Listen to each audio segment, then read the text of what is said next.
Hey, how's it going? Welcome to my video. We are going to be learning some new art today, featuring my sewing machine, is right here. So I'm sort of awkwardly crouching down because my tripod is weirdly short. But let me tell you my reasoning. I bought a free motion foot for my sewing machine. This is what it is. It's like a little gadget that attaches to my sewing machine and lets me sew in all directions as opposed to just straight lines, right? I'm interested in trying to do some textile art and doing like sewing with fabric and thread, or painting and drawing with fabric and thread. I have a bunch of canvas we're gonna cut to shape, and then oh, the sun just came out. Just test my glutes and squat like this. Yeah, so I'm doing a lot of research about what I wanna do with my art, and I wanna do a residency at some point, and so I would like to expand my artistic practice into some new mediums. I mostly work in watercolor and I love that. And I think I can also incorporate watercolor into this work.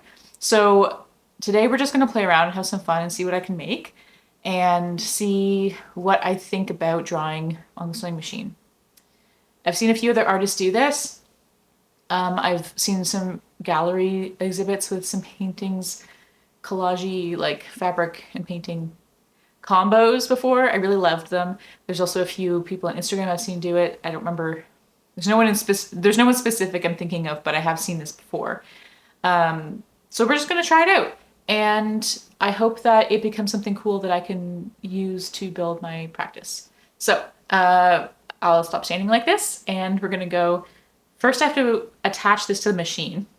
Then I need to cut some of the canvas. My dad built me some like wooden frames before. I think I'm going to measure the canvas to fit that so I can maybe wrap it after I'm done. And then I think maybe we'll just sketch on the canvas, or maybe I'll just go at it. I really don't have a plan for what I'm going to make on it. It's just an experiment. And then I'm hoping that when I'm done, maybe, I'm not sure if, so let me just stand. Yeah, this is fine. If the idea is that I want to use paint and sewing in these pieces, I'm not sure if the best plan is to paint first, stitch on top after, or stitch first, paint after. I think they're both fine. They will just have different effects, and I'm not sure what I'm looking for yet. So we're just going to start by learning how to use this little guy. So let's do that. Okay, I actually just found this piece of canvas already cut, so we'll use this as like a tester. I'm not really sure what this is for. Yeah, I think this came together. Whatever, we're just gonna take off the other foot.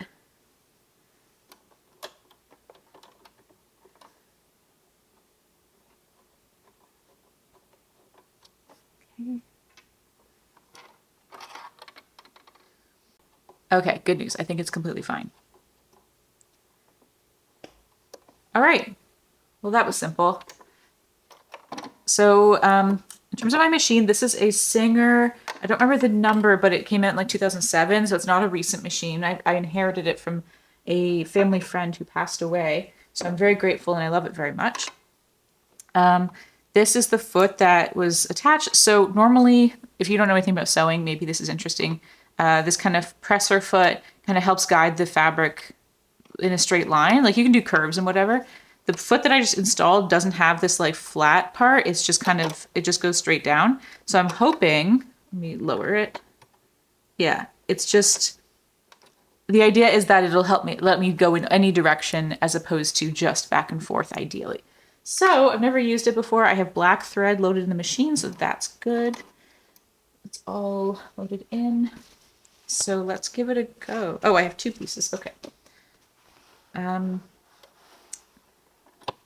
I literally don't know what I'm doing because I know how to sew. I've just never done this.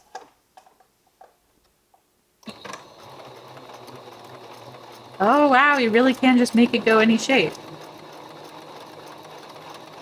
What I'm doing is spiral. Oh, okay. Okay, I'm just gonna pause so I can talk. So you have to really notice the stitch width because I felt the needle grabbing when I was pulling too hard. So currently I have it on the biggest width of stitches. Maybe I should turn that down a little bit. I just turned it to 5. I'm just going to keep making shapes as I learn how to do this.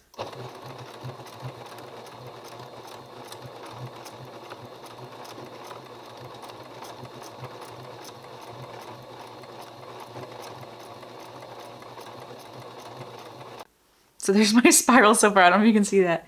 Maybe I'll try and write my name. This is so fun. This is definitely challenging, but I love how it looks. This is reminding me of working with watercolors, how you have to kind of like be okay with there's a level of like organicness that the fabric itself has. Or sorry, what am I saying? I'm like thinking and talking about different things. When you do watercolor, there is like the paint has a mind of its own to a degree, and I'm feeling like this is kind of similar. Let's get over here. Let's try and write my name. It's got lots of curves in it, so sorry, I'll try to keep my hand out of the way.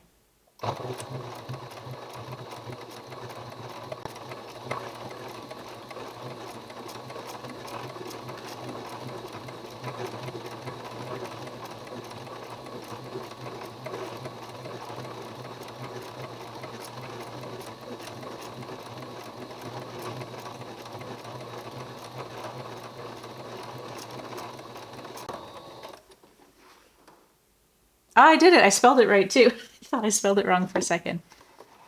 Okay, let's cut this out of here. Can you see I did my name? Pretty okay. It's legible. The second E is a little messed up, but Rebecca. Oh my gosh, this is fun. Okay, I'm excited to have fun with this.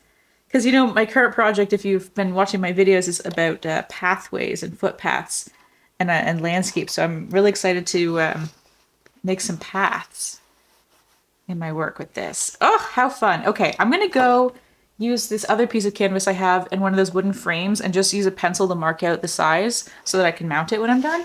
And we'll see what happens next. Okay, these are the frames that my dad made me. Also, there's like bunny food and meal prep. Just make some room. Went out to the pet store today and loaded up on stuff for Blueberry. Okay, so these are the frames my dad made me. What is this? And they're really nice. They're just like, you know, just some scrap wood, but this one's actually quite a perfect size. So I was thinking, this is the tester, but I was thinking I will just, when I'm done, so like, I'm imagining this is done. This is like very informal framing, or like, God, what do you call it when you attach canvas to wood? Stretching a canvas? This is just a very informal one. I'm just doing this for like a practice and learning curve, because like, yeah, that'll wrap around the sides. But you'll still see it's a little bit of a rough piece. But this is just like, sometimes making art that is rough and imperfect is lovely. And it's process and it's interesting, and I love that my dad helped me, and I'm using the sewing machine from our family friend. So like, this is a nice feeling. Okay, I found my pencil. I'm just going to mark out the edges of this little wood frame so that when I'm making some art, I can know where the edges are.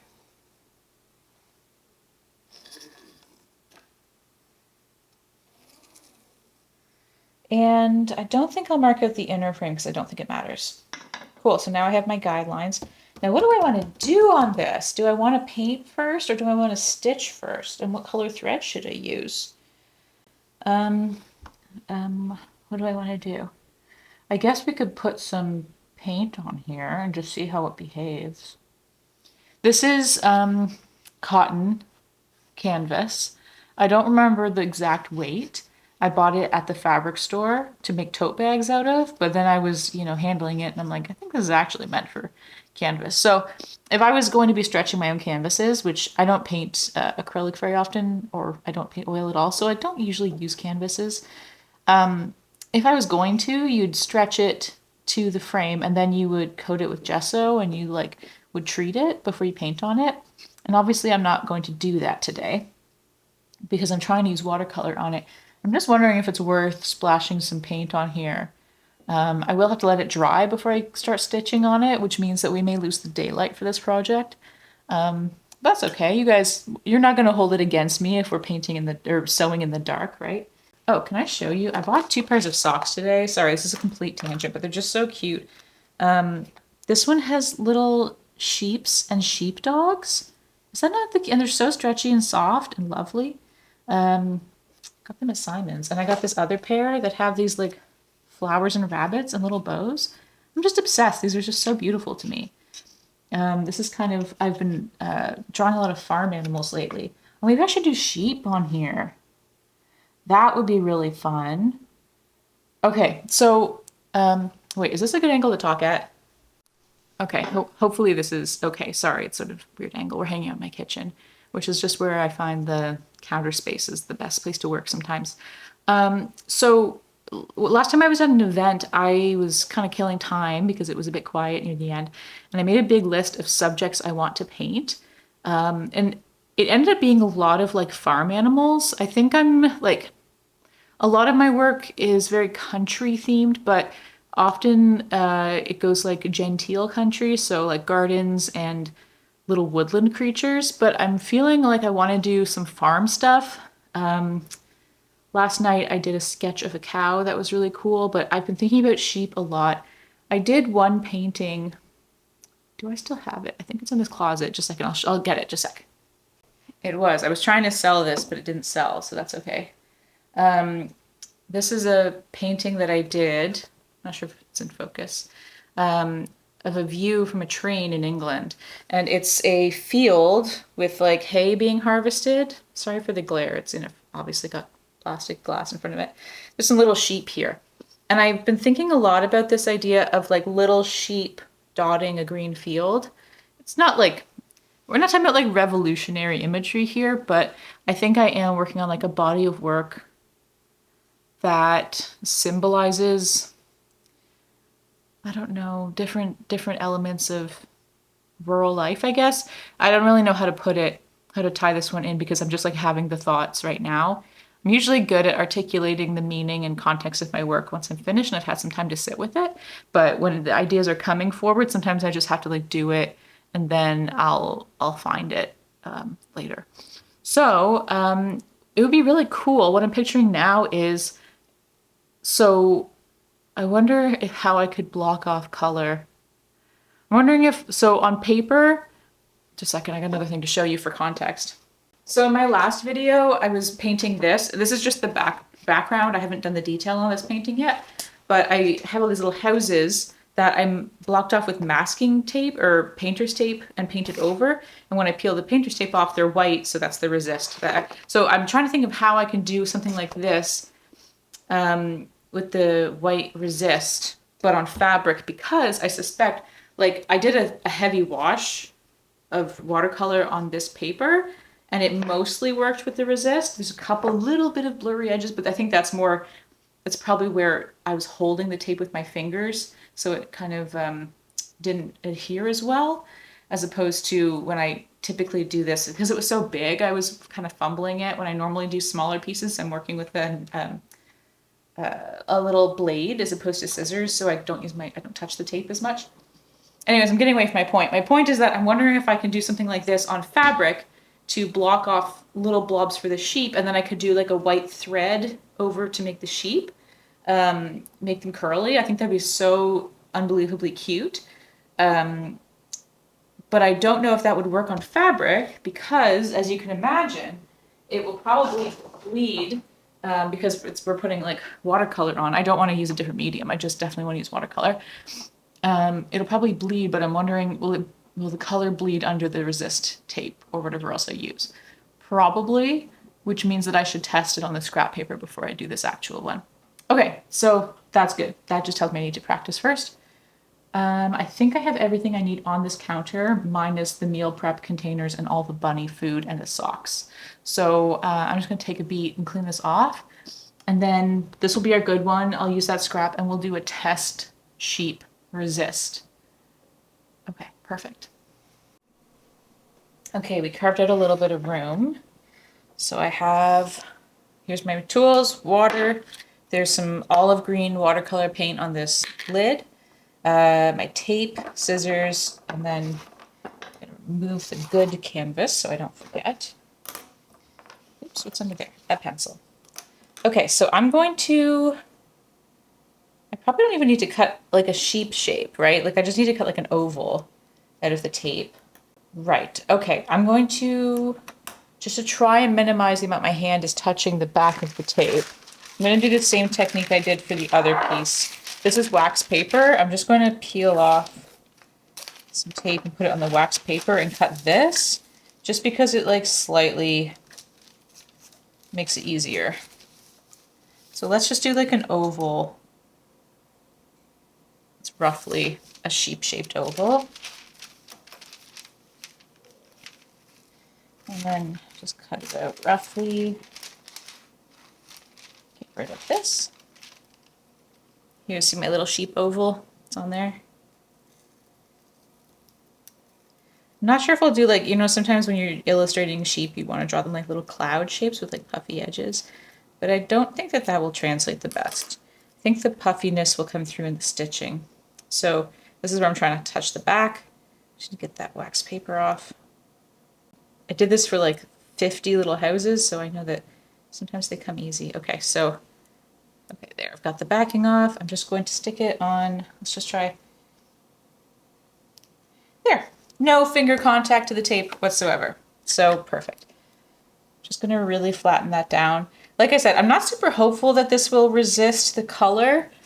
So with the paper, I find that the water can seep under, but the pigment stays outside of the resist because it's right on the surface of the water, or of the paper. So I don't know if that's true for this canvas. Like I said, it's untreated, it's just straight up whatever. And also, if any of you who are watching have done techniques like this, let me know if you have any tips, because I'm just experimenting. You know, I'm coming at this from a watercolor place and a place where I know how to sew. And, oops, that is not the green. And, oh, I think that's a blob of the wrong color. Just a sec. Here's the green I like to use. It's PWC. It's like a Korean brand. What's the Shinhan is the company. Anyway, it's olive green. We'll just put a little bit there because I go through so many tubes of this. I don't want to waste it. Okay, so let's just get that wet. Can you see that okay? Yeah. All right, good.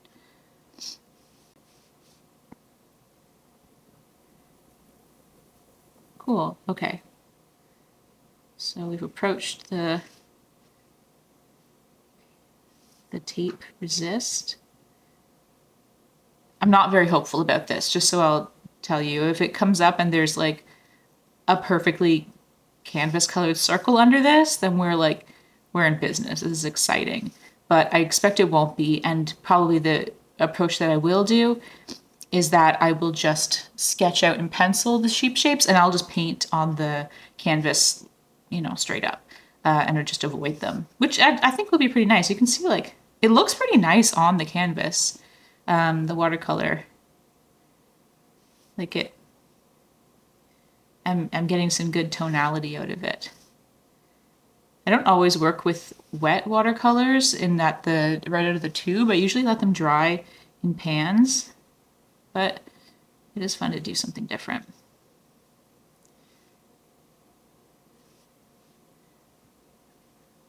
Can I mix right on the canvas? Yes, I can. All right, I'm gonna stop so that I don't have to wait super long for this to dry. I probably could use a hair dryer as well to speed it up, but I have some other stuff to do in the meantime, so I'll probably just take a quick little break and maybe I'll put this on something so it dries faster, because if it's just sitting on the counter, it won't dry that fast. Okay, I need a paper towel. Okay, so status report before we leave this to dry. That's what it looks like on the other side. So it has seeped through quite a lot. But as we can see, it has, I'm pretty sure we're not going to get a perfect sheep shape out of this, because on the other side, you can see the border around the tape is very irregular. So the water and the pigment have seeped underneath the tape. But I'm wondering, are we going to still get any of this, or is it going to, as it dries, continue to bleed inward and fill in the white gap? If it does not, and we still get some white gap, then actually this is a more organic shape for sheep, because it's sort of irregular edged, and this actually could be very good as a technique. Now I did get paint on my counter, but I'm pretty sure this is just gonna, yeah, good old watercolors. Comes off with water. Okay, so I'm going to leave this somewhere with a bit of airflow so it can dry faster. And we'll come take a look at it in a little bit together.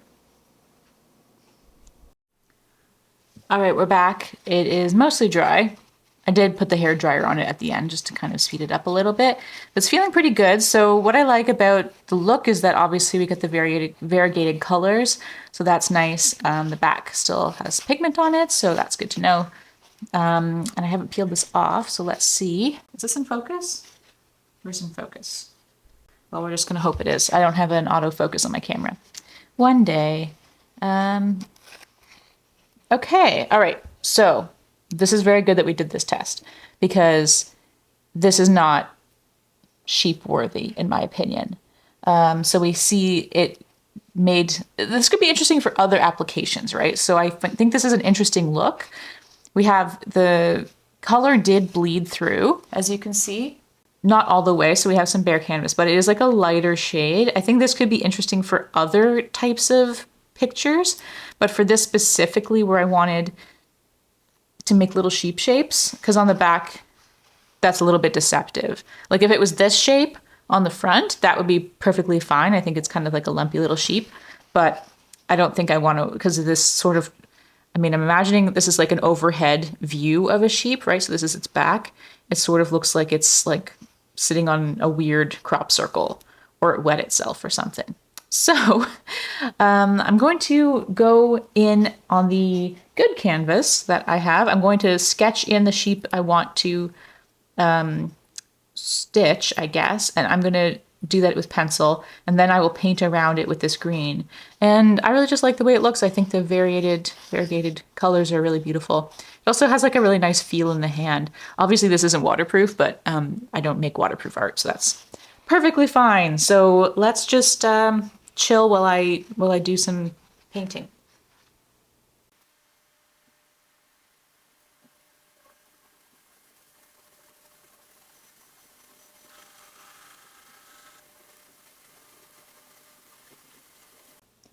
I drew 11, so let's see how they look.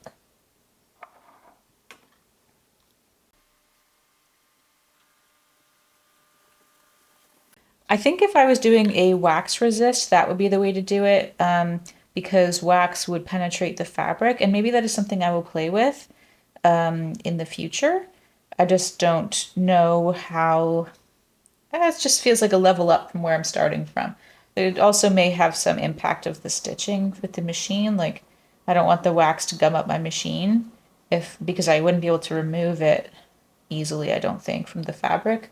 So it would be still on the fabric when I do the stitching part. I did buy a book that is about sketching on fabric that maybe will be useful. It's on my bookshelf over by my reading chair, so I'll go have a look at it later today. So I do like, okay, so I am seeing, sorry, I don't know if you can see that. Let me move this water blob. So as I'm painting, the water is bleeding into the circles where the sheep are. So it is making like lumpy sheep shapes, which is great. I think it looks really cute, but it means that they are smaller than I originally intended. Hopefully they don't bleed even more. So I'm just going to be a little careful to maybe make them a little bigger than I intended, just because I know that they're going to bleed.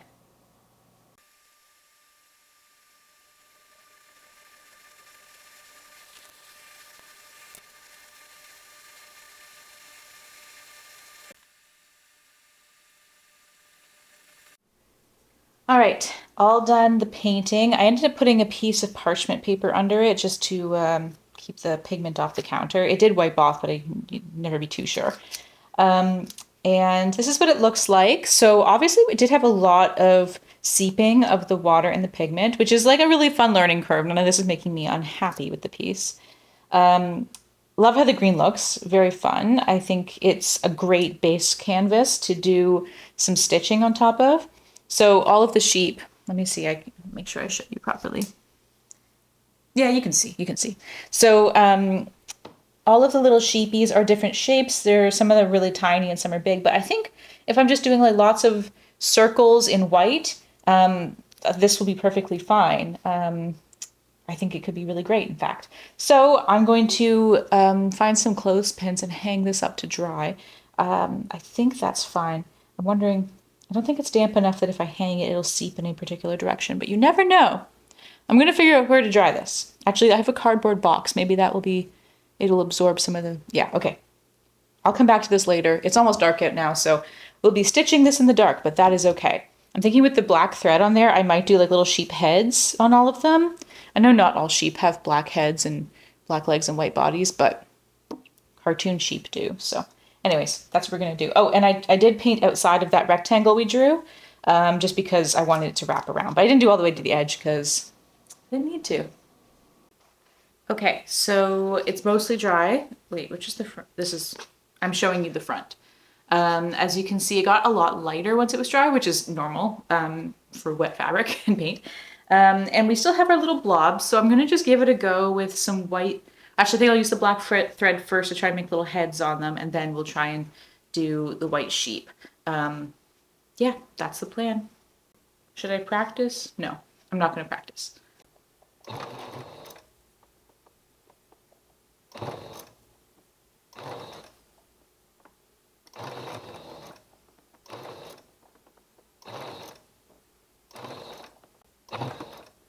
Doing one stitch at a time is like weirdly challenging. But I think that this is working. I'm gonna move to the next one.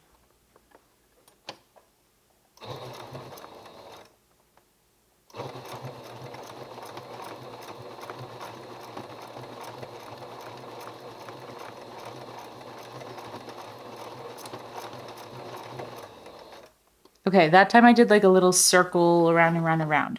So I think that works.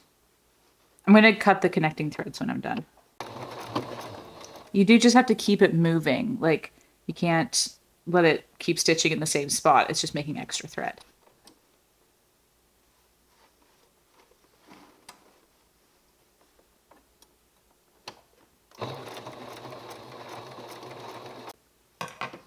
That's what it's looking like so far. Pretty good. I think they do look like sheep.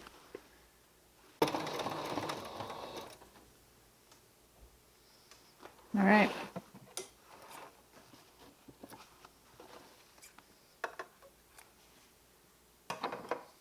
So that's what it ended up looking like.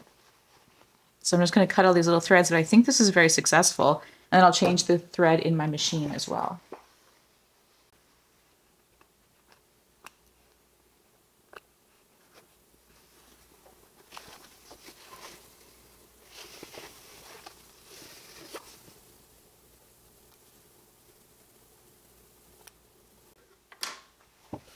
All right, all the stitches are out. All the little sheep heads are there. I hope these look like sheep. Oh, sorry, that was the wrong side I was showing you. Is it? I was definitely stitching on the wrong side. I think that's okay. This just means I have to clean up the side a little more. Okay, well now I know for the white one.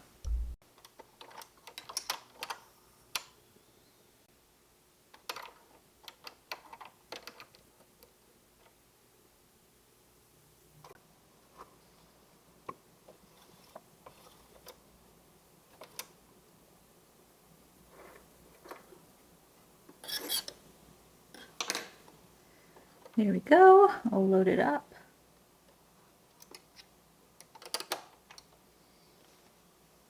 Now I'm going to make sure I'm working on the correct side. Okay, this is the top.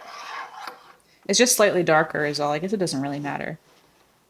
We'll just give it a go. I'm thinking of just doing like lots of little swirls to fill it in.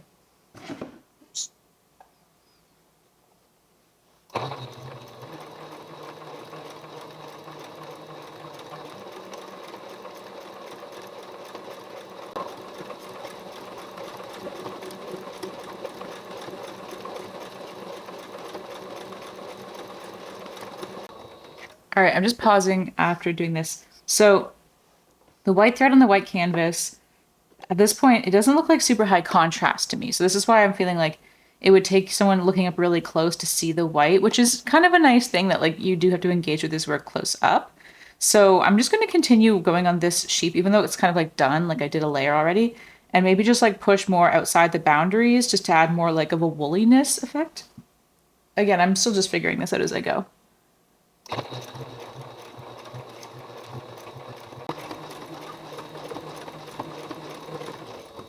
All right, we're gonna call it there. I'm gonna take this one out of the machine and then I'll move the camera so we can look up really close at it.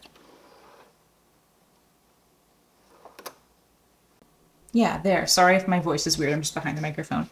So this is my one little sheep, which I think turns out really cute. It's like really fun texture. It's like really densely embroidered. The other side looks like that, which is fine. And I think it does look woolly, like, and also, honestly, it's kind of nice that the edges were blurred and didn't work perfectly because I think the stitching in white that is around the furthest edge is the most visible. So I think it's kind of awesome.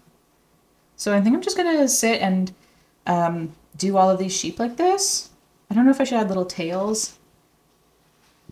I probably should. Maybe I will for all the others. Anyways, yeah, promising.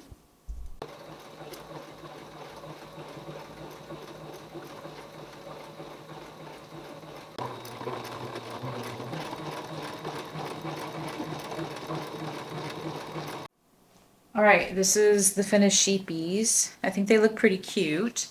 I hope they're reading as sheep. I mean, I think if I tell you they're sheep, it's like, oh yeah, obviously. But I'm wondering if I should have done like ears on the sides of the head. I'm not totally sure. I might go back over it. So in terms of next steps, I think I want to do little paths behind them. I'm wondering if I should do it in brown or green. Typically I would want to do it in brown to show that it's like a little dirt path, but I'm worried it may look like the sheep pooped themselves and made little streaks of it. So I think I might do it in a dark green and just sort of follow it, you know, one behind each sheep. And I think by doing green, it will look sort of like parted grass. And I may do 2 lines behind each sheep, which will be fun to figure out. So yeah, I'm going to take a little break right now, but I'll let you know when I have an update. Hello, welcome back. It has been a couple of days. Maybe you can see something kind of cute hanging up behind me on the wall. It's my sheepy piece. So I wanted to show you that I have been working on this technique some more. I finished the sheep piece. I really am happy with it. I'll grab it and show you in a sec. And I also have done a couple other tapestry pieces that I wanted to show you too that are in red thread. So it's sort of like a red work technique. And yeah, I'm having a lot of fun. I did mess up my machine at one point. It stopped working and I got scared, but I think it was like, it seemed like it was a bigger problem than it was. Ultimately, I changed the needle and that fixed it. I've read online that you're supposed to change your needle on a sewing machine after 4 hours of sewing, which feels like kind of insane to me. I've had like the same needle on my machine for a very long time, which is maybe not good, but it was fine. It was also still very sharp. I did stab myself by accident, but anyways, I digress. I put a new needle in. I think it had gotten bent and I'm not sure if it was bent, like it wasn't like visibly bent, but I think it was just enough off that it was not letting it was getting tangled in the bottom of the machine is what was happening. So anyways, I fixed it and I was so smart and I did a good job and I already had extra needles because I had stocked up thinking that I would want to try different needles. So that's sort of just a little note actually about the technique. I'm still trying to figure out the right speed at which to press the foot with moving the fabric, because I don't want to be going, if the needle's going down, up and down too slow and I'm pulling too hard on the fabric, obviously that will make it, like you can even feel it kind of catching when you do that. So I think that is not helpful for the needle's health. But I'm also not sure if like doing a ton of stitches really fast and like it is a technique that you have to practice and I think find your rhythm. It also impacts how neat the stitching looks. Anyways, I digress. You probably want to see the work. So let me get this one.